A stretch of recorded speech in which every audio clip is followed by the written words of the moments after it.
Good afternoon, ma'am. Good afternoon, sir.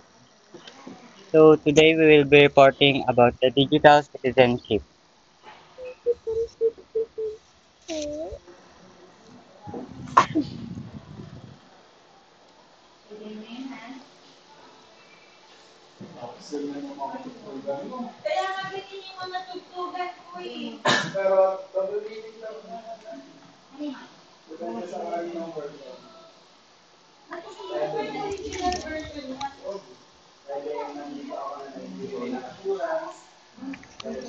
Chill lang. Ito lang ako.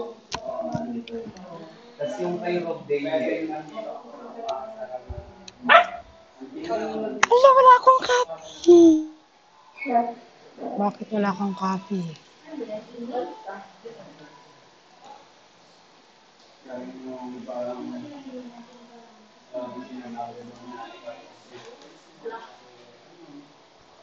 So what is digital citizenship? So digital citizenship refers to the responsible and ethical use of technology and the internet. It emphasizes the importance of safety, privacy, and respect in the digital realm. By promoting awareness of digital rights and responsibilities, digital citizenship empowers individuals to navigate the online world responsibly and contributes to a positive digital community. So as today's generation, we all know that we people are using the internet, especially the social media.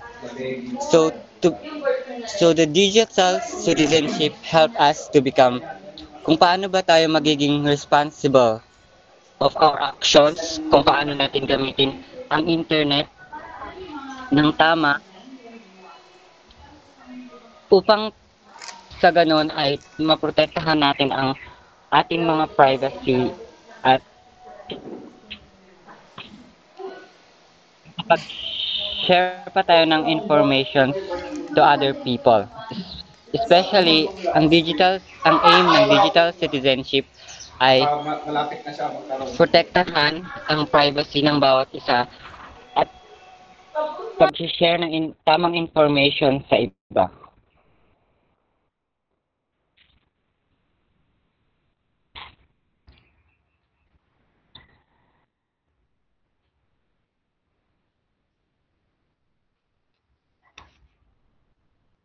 Ma'am, next slide po.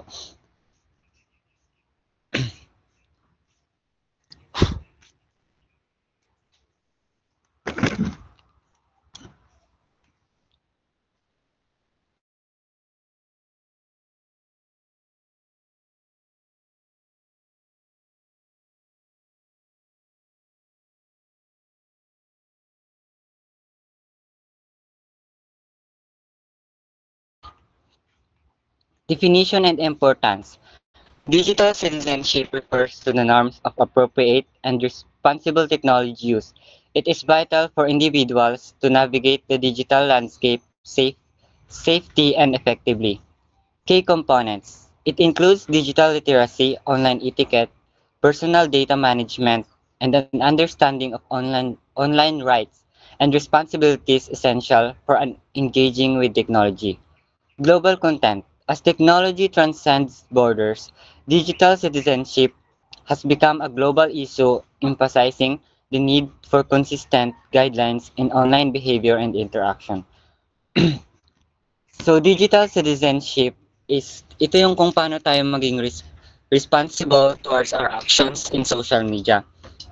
So ang digital literacy as one of the key components, digital literacy, ito ay kung paano natin gamitin ang mga impormasyong nakakalap natin sa information na nakalap natin sa social media at kung paano natin ito i-inform din sa iba.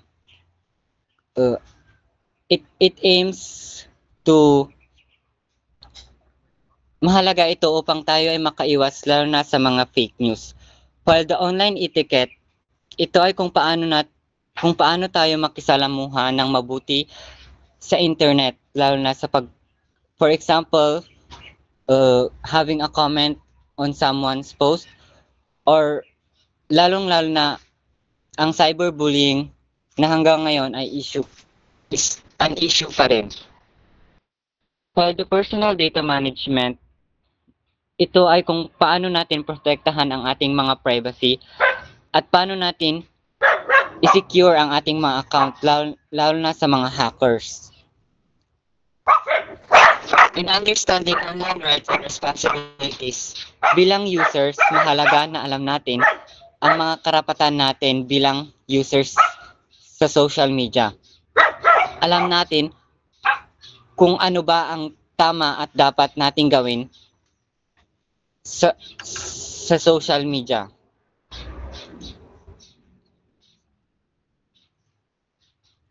Mahalaga rin na, na ating alamin ang mga rights, lalo na ang mga laws sa social media. For example, is having the credibility of the right owner, lalo na kung kukuha tayo sa mga websites. Dapat tayo ay maglagay ng credentials or references kung saan tayo kumuha nun as respect to the owners.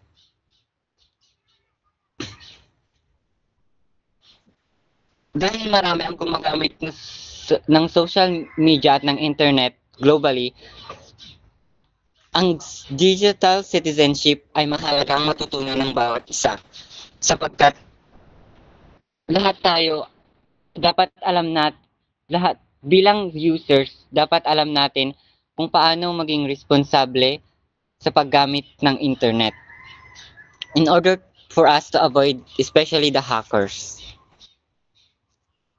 Ma'am, next slide po.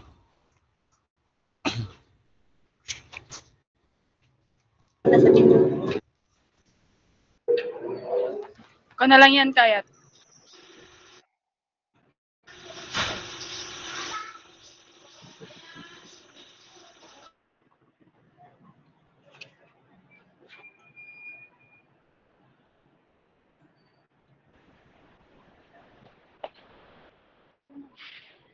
Now, let's proceed to the essential skills.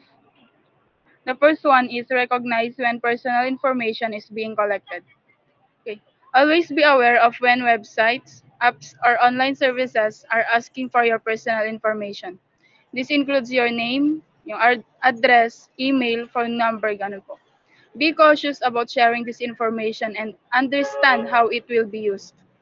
Example is, when signing up for a new social media account, pay close attention to the information the sites the site asks for. Do they really need your phone number? Also, check the privacy settings to see how your data will be shared with others. The second one, familiarize yourself with copyright and creative rights. This means copyright protects the rights of creators over their original works, including music, movies, books, and images. Understanding copyright helps you respect the rights of others and avoid legal issues. Creative rights also include things like trademarks and patents. Example is before using an image you found on Google for a school project, check if it's free to use or if you need to get permission from the copyright holder.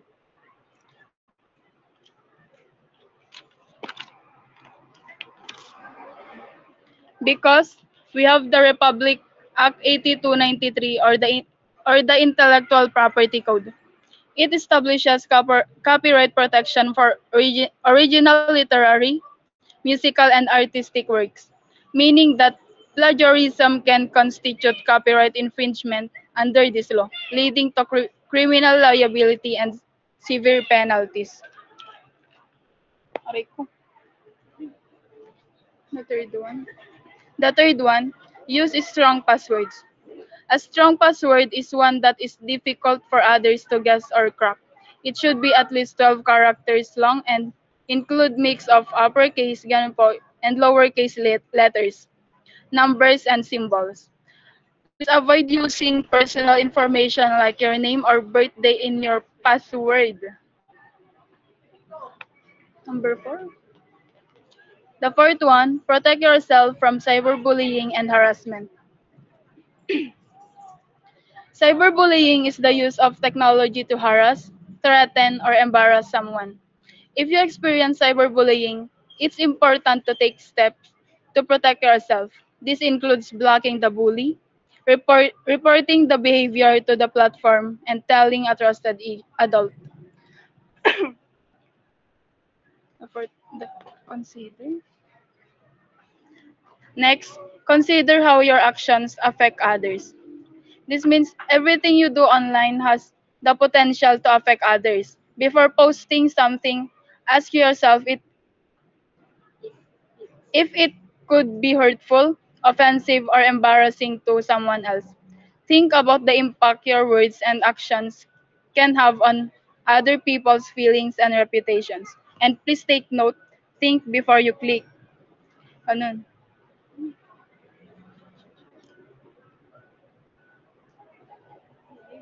The next one, take ownership over your digital footprint. Your digital footprint is the trail of data you leave behind when you use the internet. This includes your posts, comments, searches, and online purchases. Be aware of your digital footprint and take steps to manage it.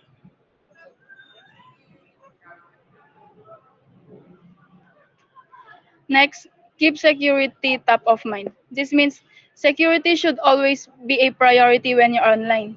This means taking steps to protect your accounts, devices, and personal information from hackers. Be cautious about clicking on links, downloading files, and opening attachments from unknown sources.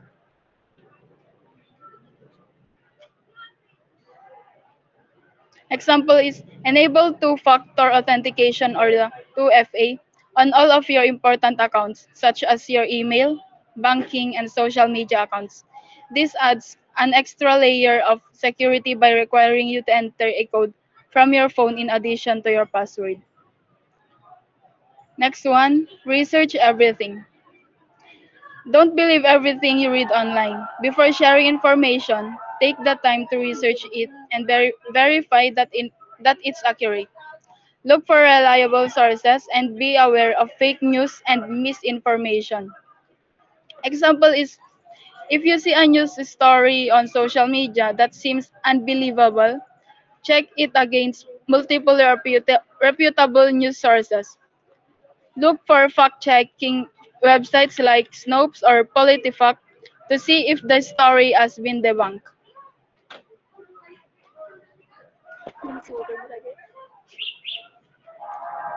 The last one, create a healthy online and offline balance.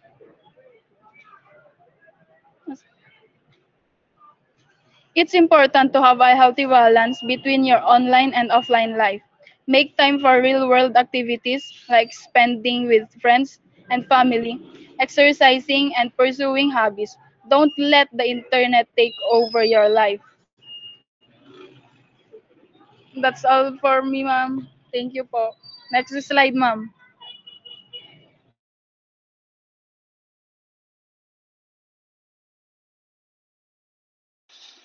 Ma'am, nalabas daytan mo example J skills atong.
Ma'am, wala na pong before niyan na slide po.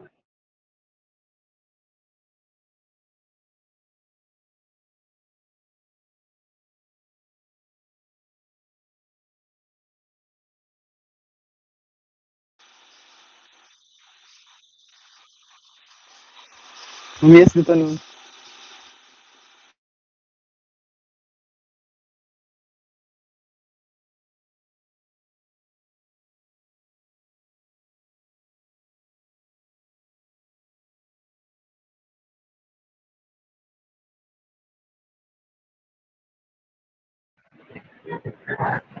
Essential is ako na Essential skills. Digital literacy involves the ability to find, evaluate, and communicate information using digital platforms. It is necessary for critical thinking and effective participation in today's society. It means po digital literacy is being able to find and understand the information using digital tools like the internet and social media. Example po, kung kailangan po nating kailangan po nating magsaliksik for our project sa school, pwede po natin gamitin yung mga internet or digital platforms para po makahanap ng informations. Tapos kailangan po nating suriin if totoo po yung informations na nakuha natin or hindi. Nag-bed mode ni Walker Vlogger?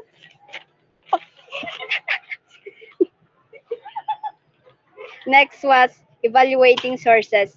Understanding how to assess the credibility of online informations crucial. This include recognizing misinformation and developing analytical skills to differentiate reliable sources. It means evaluating sources is knowing how to check if online information is trustworthy. This help us spot false information and develop skills po. Example po, nakakita po tayo ng balita sa Facebook na parang totoo po and dapat po natin paniwalaan ito. Kailangan po nating alamin if yung website na pinanggalingan po ng informations na yun ay kapanipaniwala po or hindi. It's legit. Yeah. And next one is application of knowledge. Effective use Ba't of talaga? Magat naman. effective use of digital tools for learning, collaboration, and communication is central of digital literacy, enhancing both personal and professional Ito klase to. development.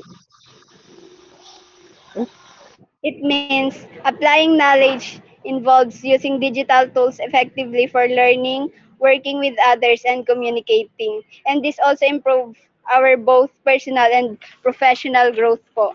Example po, gumamit po ako ng Google Doc para po gumawa ng group project kasama po yung mga classmate ko and nagtutulungan po kami, pa rin po kami kahit po magkakaiba yung locations namin. Ma'am, next na po.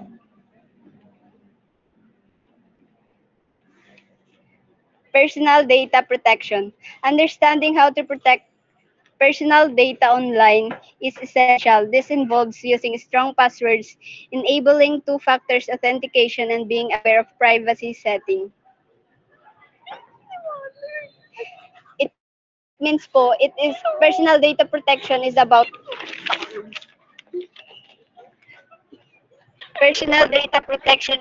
knowing how to keep your personal information safe online po. This includes using strong password, setting up, and understanding privacy setting on different platforms po.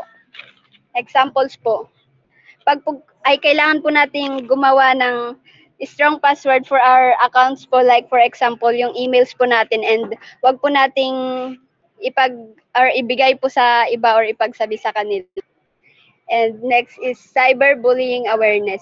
Recognizing, preventing, and addressing cyberbullying is crucial for creating safe online environment. Education on this topic helps empower users, especially younger individuals.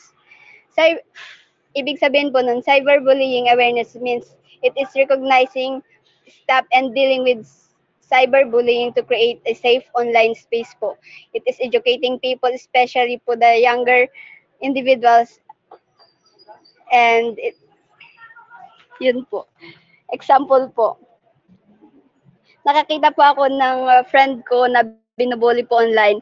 And instead of staying silent po, I will report the incident po and offer a support for my friend po. And lastly, safe browsing practices. Users should be aware of safe browsing practices, including avoiding suspicious links and understanding the implications of sharing information online to protect against identity theft. It means safety browsing practices involve being aware of how to browse the internet safely, such as avoiding suspicious links and understanding the risk of sharing personal information online to prevent identity theft. Yun lang po.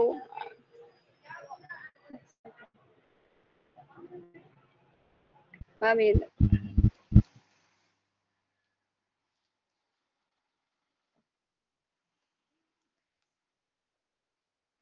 Responsible online behavior. First is digital etiquette. Practicing kindness and respect in online communication is fundamental. This includes understanding the impact of one's language and actions on others in the digital space. Digital etiquette, also known as netiquette, refers to the basic rules and guidelines for practicing kindness and respect in online communication. It involves being aware of how one's language and action in digital space can impact others and treating others with courtesy as one would in face-to-face interaction. This includes avoiding offensive language, staying on topic, thinking before posting, respect privacy, and being mindful of how messages may be perceived. For example is practicing digital etiquette means avoiding the use of all caps in messages as this can be interpreted as shouting and may come across as rude or aggressive online. Instead, one should communicate calmly and respectfully, considering how their words might affect others in the digital conversation. The second is intellectual property respect, recognizing the importance of copyright and fair use in content sharing help foster respect for creators and promotes ethical behavior online. Ethical property respect means recognizing and honoring the rights of creators over their original works, such as art, music, writings, inventions, and brands. This respect involves understanding copyrights, trademarks, patents, and fair use principles that protects creators from unauthorized use of copying of their works. By respecting intellectual property, individuals promote ethical behavior online, foster creativity, and support the legal rights and content creators. An example of intellectual property respect is when sharing an article or image found online, a person ensures they have permission from the original creator or that the content is labeled for use under fair or fair use or Creative Commons license. Instead of copying and reposting someone's photograph without credit, they might link to the original source or ask for permission and give proper attribution. The third one is constructive engagement, encouraging positive interaction and constructive criticism on social media platform can enhance community discussions and promote healthy dialogue. Constructive engagement means encouraging positive interaction, respectful communication, and offering helpful, thoughtful criticism on social media platform. This approach helps enhance community discussions by promoting understanding and learning rather than conflict or negativity. Constructive engagement fosters healthy dialogue, allowing diverse opinion to be shared in a way that builds connection and improves the overall online environment. Ma'am, next.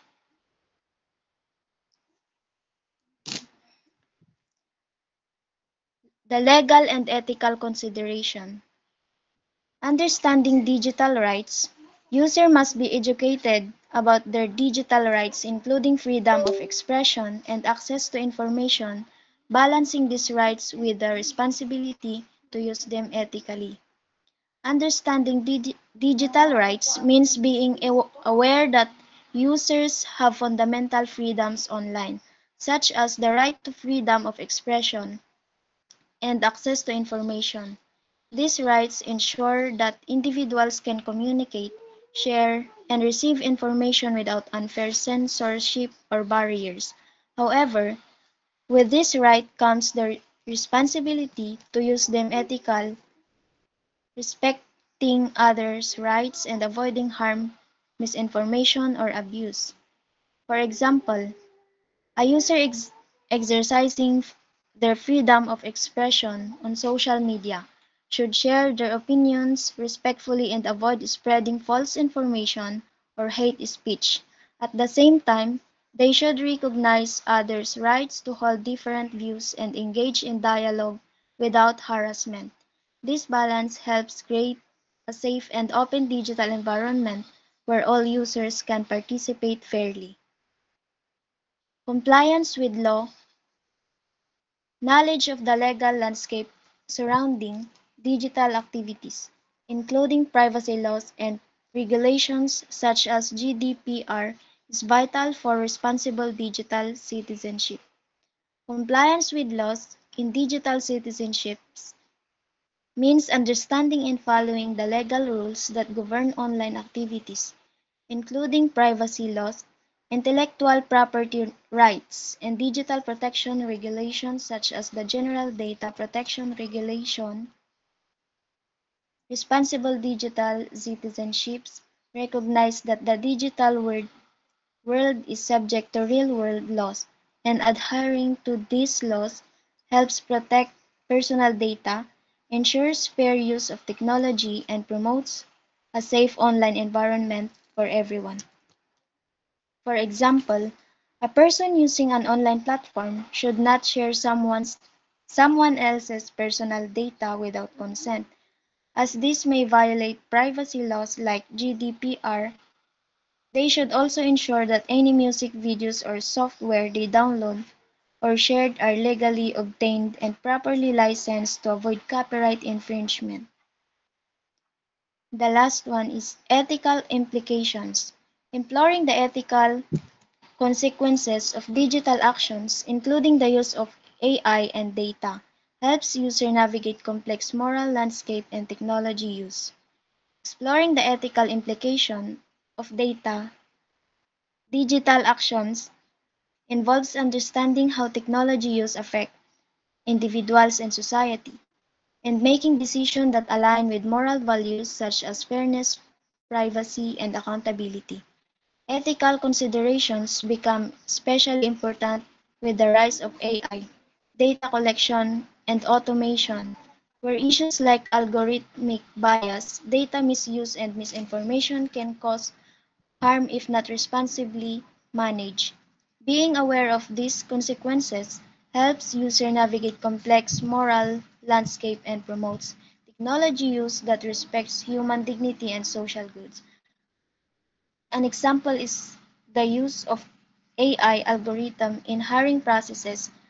If an algorithm favors certain demographic groups over others due to biased training data, it can lead to unfair discrimination. Ethical use in this context means designing and auditing the AI to minimize bias, ensuring fairness and equal opportunity for all candidates. Another example is companies handling personal data ethically.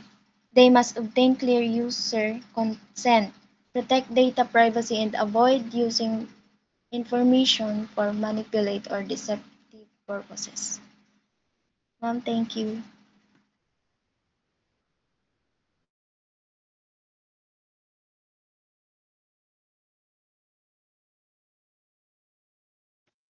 Now let's proceed to the engaging with digital communities. Participation online communities. Participation online communities engaging in digital communities fosters a sense of belonging and responsibility. Users should be aware of the norms and values of these communities prior to participation. He said that users should be aware on the online community, such as engaging with a sharing information and sharing information through Facebook, such as environmental awareness and actively sharing tips in on reducing plastic waste or green planting or the tree planting that help the Mother Earth to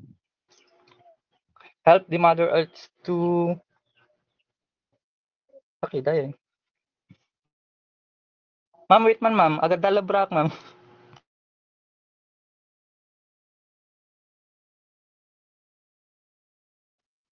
Now let's proceed to the civic engagement.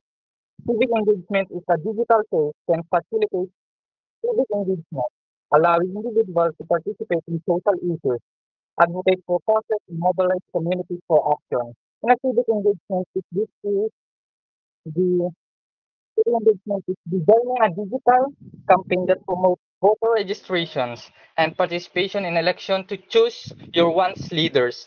That is an examples of civic engagement. Now let's proceed to the social media influence. Social media influence, understanding the power of social media in shaping opinion and movement is important. Responsible usage can contribute positively to societal change. It is means the social media influence is the sharing verified information or the primary resources information about the current event to help shape public opinion responsibly. Now, ma'am, next. Now, future of digital citizenship. Future this future digital citizenship have evolving technologies. Evolving technologies as a technologies continues to evolve, so must our understanding and participate of digital citizenship. Continuous education and adaptability are crucial in this dynamic landscape. The short term of involving technologies is this is the innovation of the technologies.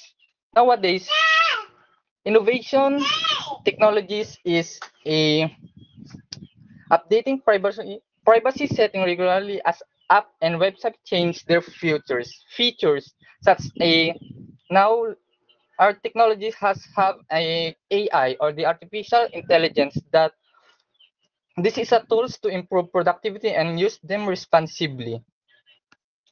Now, emerging challenges.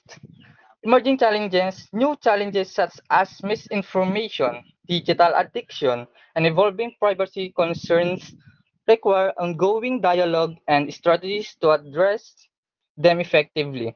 In, emer- in emerging challenges, this is now the challenges of the digital citizenship, such as the misinformation, because of the innovation. That's why we now have a misinformation such a the fake news and digital addiction. Nowadays, a lot of kids are addicted in digital or the online games platform. That is a examples of digital addiction. They are they are addicted on online games or the using of the of the tech, of the innovation of technologies.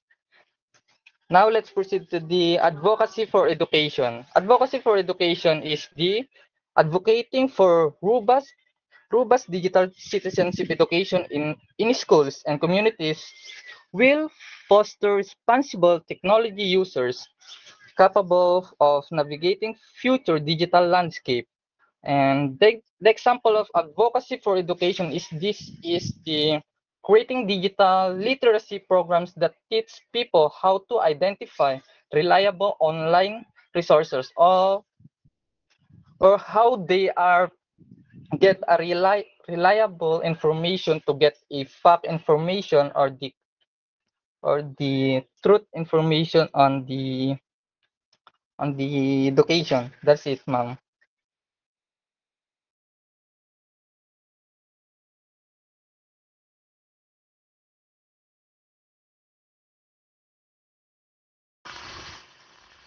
In conclusion, digital citizenship is more than just using technology. It is about being responsible, ethical, and safe while engaging in the online world.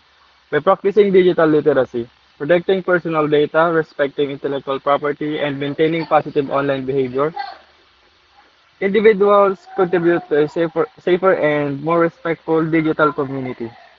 As technology continues to evolve, so must our awareness, adaptability, and commitment to responsible digital practices. Ultimately, good digital citizens help create an online environment that supports learning, respect, and global.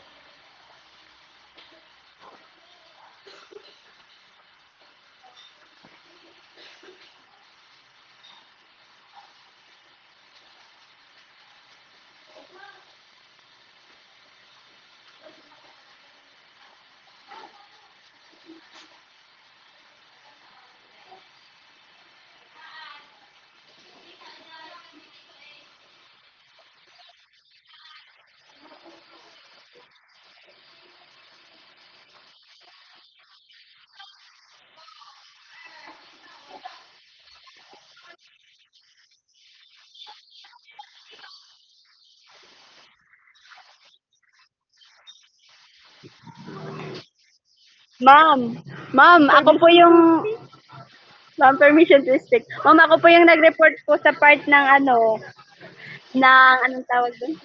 Second Yung reporter. chapter po ni Here. Princess May. Yung po sa digital literacy and online safety and privacy. Naki-online lang po ako kay. Opo. Thank you, ma'am. Huh?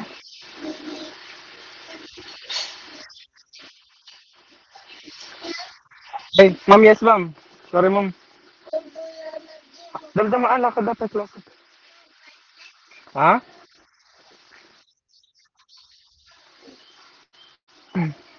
Yes, ma'am.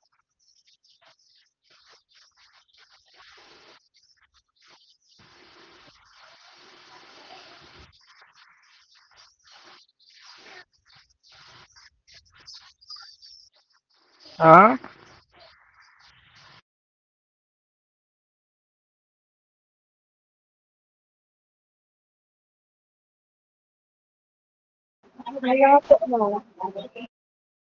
Ma'am. Yes, po. Yung report nila, ano ang pagkakapareha? What is the similarities between a good citizen in the real world and in the digital world? Sige nga, kung naintindihan ninyo, ano ang similarities?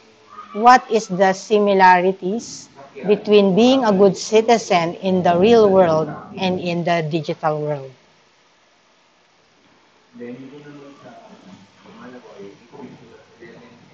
Anyone? Ano ang pagkakapareha ng pagiging isang mabuting citizen sa Pilipinas at sa digital world?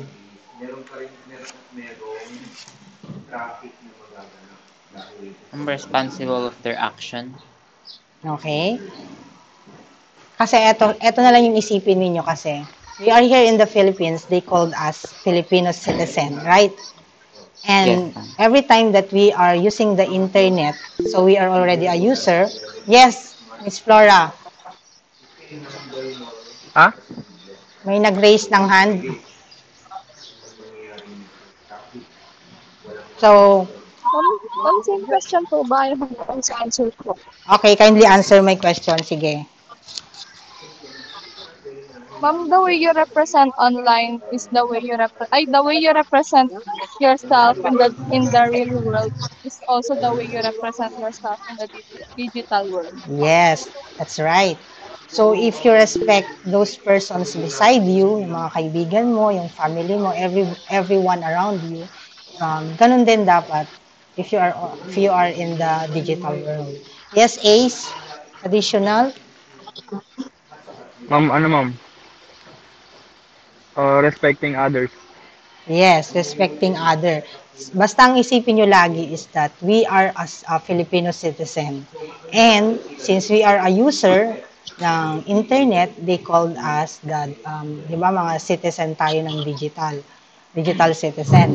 citizenship. So, kung ano yung attitude mo dapat in real life, if you know how to respect those persons um, na nakakasalamuha mo, is dapat ganun din pag nasa digital world ka.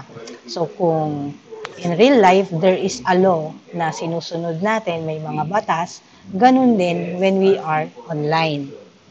And we should always show kindness and respect. Sabi nga kanina dun sa report nyo kanina, that is the most basic rules. And lagi niyong tatandaan yung golden rule that kung ano man yung ginawa mo sa kapwa mo is maaaring gawin nila sa'yo.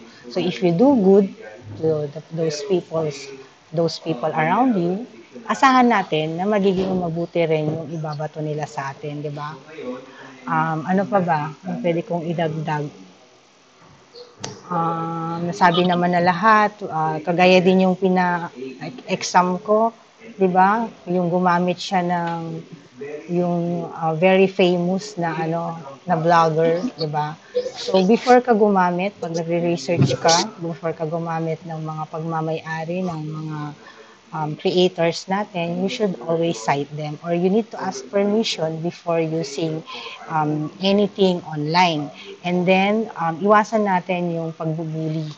Diba? Sino ba naman yung may gustong mabuli? So, if you saw someone na nabubuli na, maaari na natin tulungan, abisuhan yung mga nambubuli kasi sa likod kasi ng mga devices natin, we should always be mindful that behind those devices that we are using is still a human being using that phone. So there's a possibility that that human being is mababa yung kordon, madaling masaktan. So ganun din siya sa real life, di ba? We need to limit what we are saying to other people. Kasi pwedeng mag-cause yun ng misunderstanding. It might also cause anxiety, depression, mga ganon. So, kailangan maging maingat tayo. Kung gaano tayo maging respectful in real life, dapat ganun din tayo lagi in the digital world. What else? Nasabi na lahat. So, the digital footprints then. So, every time that we are posting online, be mindful of what you post online. Especially one of these days, you will become one of those professional. And some other HRs, lalo kayo, HR pa naman kayo, may mga HR kasi that they are looking for your post online. If you manage your anger, or baka naman nagpo-post ka na lang basta-basta ng mga galit mo sa online. So, be mindful of what you post online. Kasi yung mga na-post mo before is nandun pa rin siya unless you deleted it. So, in terms of security, we need to always have that strong password and the two-factor authentication. So, yung pagbibigay din ng mga password sa mga girlfriend, boyfriend is, I strongly suggest na wag. Kasi it is means of privacy din kasi yan. It is not the way of showing how you love that person. And before you believe anything that has been posted online, you need to research. Kailangan alamin natin. Basta lagi yung tatandaan, yung digital citizenship is kung paano tayo namumuhay doon while we are in the cyber world or once we are connected to the internet. And kailangan ganun din siya kung paano tayo namumuhay bilang isang Filipino citizen. Clear? Any clarification? Any question? May question pa ba? Kung wala na, kindly open your cam. May klase ako, 4:30. Naghihintay na sila. Open your cam. Mag-late kasi kayo nga nag-send link. Okay. Open your cam na. Mabilisan na lang. May 4:30 to 6 pa kasi ako. Ayan. Etiquette. Di ba? Kailangan nakadamit. Online etiquette. Okay. Wait lang po. Okay. 1, 2, 3, 1, 2, 3, 1, 2, 3, 1, 2, 3, 1, 2, 3, 1, 2, 3. Okay. Bye, guys. Bye. Bye. See you on next Wednesday para sa second reporters. Ingat. Happy Teacher's Day mo. Okay, thank you. Sige, Thank you, bye-bye. ma'am. Goodbye, ma'am. Goodbye.